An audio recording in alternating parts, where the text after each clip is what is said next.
क्या आपने कभी सोचा है जो टैक्स आप देते हैं वो आखिर जाता कहाँ है? क्या वो सच में विकास में लगता है या बस आंकड़ों में खो जाता है? लेकिन अब उत्तर प्रदेश ने इस सवाल का जवाब दे दिया है। एक ऐसा मॉडल सामने आया जहां हर रुपए का हिसाब है और हर टैक्स सीधे विकास से जुड़ा है। उत्तर प्रदेश सरकार ने सार्वजनिक वित्त व्यवस्था में एक बड़ा और व्यवहारिक बदलाव किया है। अब टैक्स केवल राजस्व जुटाने का साधन नहीं, बल्कि उसे सीधे किसी खास उद्देश्य से जोड़कर खर्च किया जा रहा है। यानी अब साफ दिखेगा पैसा कहां से आया और कहां खर्च हुआ। सरल भाषा में कहें तो अब टैक्स अदृश्य नहीं बल्कि दिखने वाला विकास बन गया है।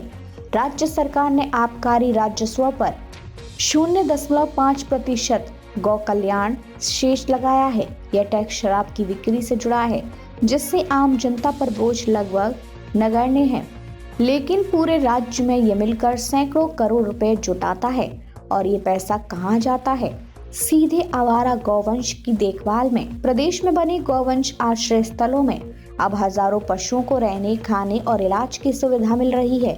कृषि में मशीनों के बढ़ते इस्तेमाल से जो समस्या पैदा हुई थी, अब उसी का समाधान इस शेष के जरिए निकाला जा रहा है।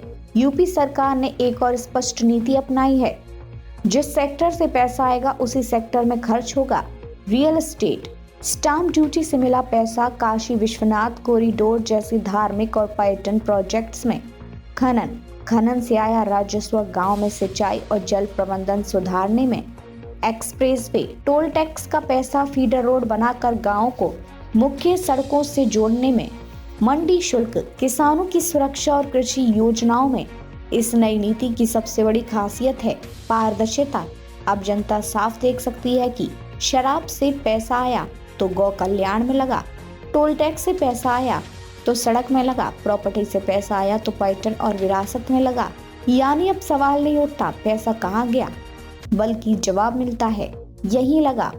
उत्तर प्रदेश ने 2029 से 2030 तक $1 ट्रिलियन अर्थव्यवस्था बनने का लक्ष्य रखा है। इसके लिए सरकार लगातार निवेश कर रही है। इंफ्रास्ट्रक्चर, सिंचाई और खेती, लॉजिस्टिक्स और इंडस्ट्री, पर्यटन, बढ़ता पूंजीगत खर्च, रोजगार, व्यापार और कनेक्टिविटी तीनों को तेज कर रहा है। यूपी का यह मॉडल अब पूरे देश के लिए एक उदाहरण बन रहा है।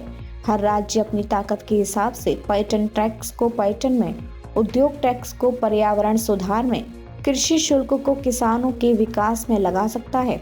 तो अब सवाल ये नहीं है कि टैक्स क्यों देना चाहिए, बल्कि ये है कि क्या हर राज्य यूपी जैसा पारदर्शी और जवाबदेह बन पाएगा।